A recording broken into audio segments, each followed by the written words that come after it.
The most hyped SmackDown in months, with boosted advertising over the past 2 weeks targeting a massive viewership rebound on the night for Rock's TV return to kick off his run back as a full-time performer for at least the next 2 months, with the company after the expected drop for the 4th of July broadcast to the lowest audience in show history, strategically booking Rock's return date for July 11th in hopes of picking up strong for the following week in what was originally set to be his first WWE TV appearance since the April 4th SmackDown, but ended up being his first show since the King of the Ring pay-per-view on June 23 due to him being called to make an emergency return to boost things up following the Austin situation. And with the Rock return promo said to be the headline segment of the night, SmackDown opened strong with a tag titles rematch of last week, with Hogan and Edge defending the tag belts against Billy and Chuck, with Hogan put in an unfamiliar position not seen for over 20 years as the special attraction, opening the broadcast with a match for a secondary title,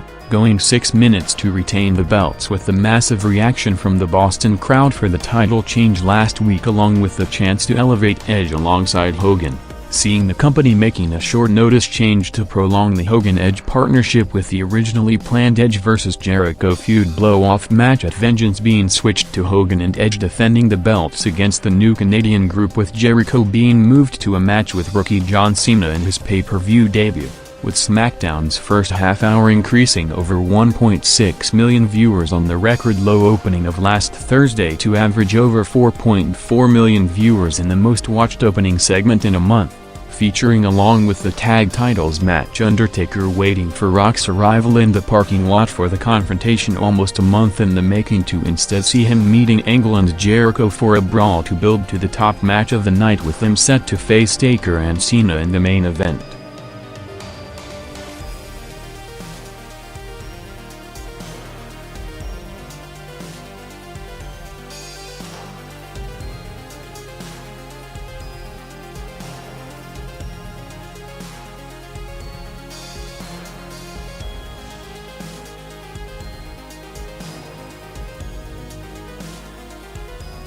With the massive boost of having Rock back on almost a full-time basis for the next 2 months, with him already advertised to appear on several Raw shows in addition to most of the SmackDown tapings through the SummerSlam pay-per-view in late August, the company, after the major blow on Monday that saw Nash tearing his quad in his first match back to take him out of the ring for the rest of the year, in the process cancelling the originally planned Nash vs Triple H feud as one of the top matches for SummerSlam to leave Hunter without an opponent less than 50 days to the event, is set to get another potential major addition to the roster, with Rey Mysterio now officially advertised to make his WWE TV debut in 2 weeks, coming in with high expectations after getting strong reviews and big crowd reactions for his dark matches in the past month.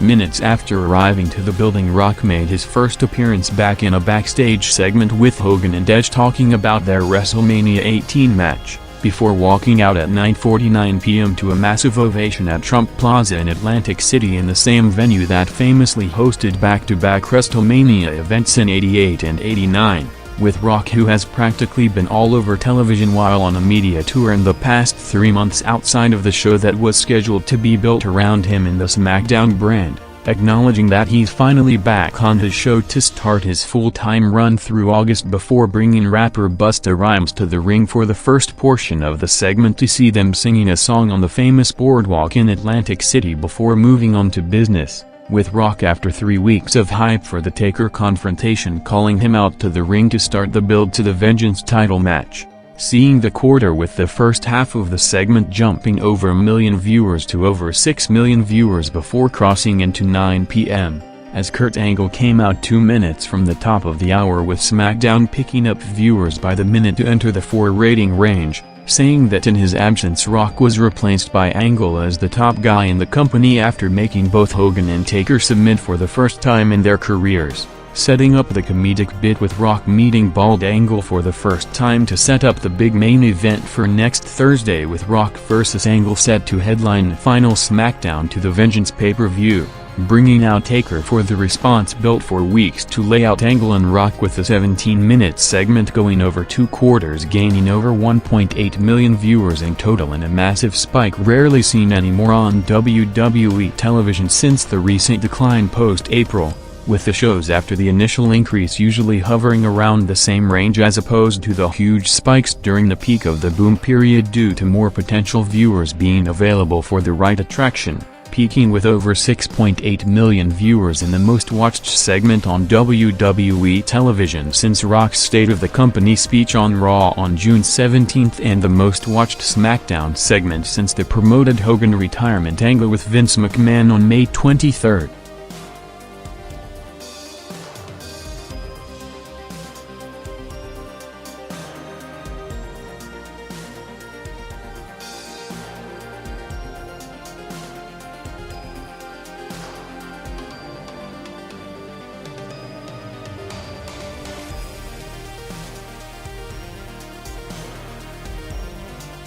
With last night's TNA pay-per-view the first show since the hiring of Vince Russo as the head writer of the company, founder Jerry Jarrett responded to the buzz around the signing on Tuesday with a message on the TNA website saying that Russo is an exceptionally creative person and he knew firsthand about the political obstacles Russo faced during his WCW run as he was interviewed for the job before turning it down, with Russo, who had some creative input on the pay-per-view last night with his first full show set for next week, commenting publicly for the first time since resigning from his WWE role while defending his WCW record following Jarrett's comments saying that he wrote WCW television for 9 months in total over 3 separate regimes and increased ratings for each run to far exceed the situation he walked into with the political and creative structure of the company. While on the WWE side, writer Brian Gowards, who also had the job of getting Russo's creative input on the TV scripts with weekly calls during his 2-week run as the creative consultant,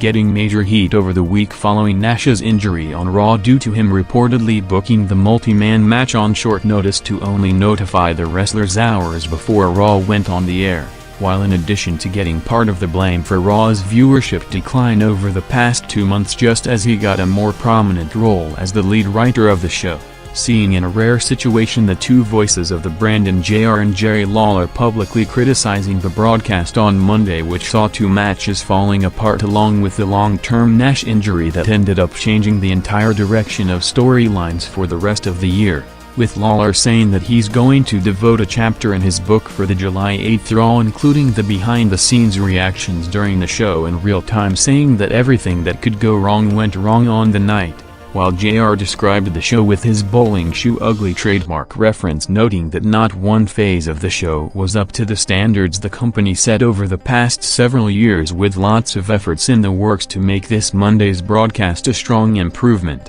with SmackDown driven by the massive peak during the top of the hour segment holding steady for most of the second hour to see it getting a big viewership boost over the first, with an over 1.2 million viewers margin to increase from 4.9 to 6.1 million viewers, opening the final quarter with another Rock promo just before the main event, tag hyping his response on Taker to come later tonight, saying that he's not leaving as long as Taker and Angle are still in the building, with the Taker and Cena vs Angle and Jericho tag going 6 minutes picking up to over 6.5 million viewers, with the Cena experiment push continuing to see him getting the pinfall on Jericho in his first ever televised main event, followed by Rock running in to lay out both Taker and Angle for the show closing brawl, with the hyped SmackDown as expected going into the show seeing the biggest week-to-week viewership jump in show history to spike over 2.2 million viewers from the all-time low of last Thursday to a month high of over 5.5 million viewers,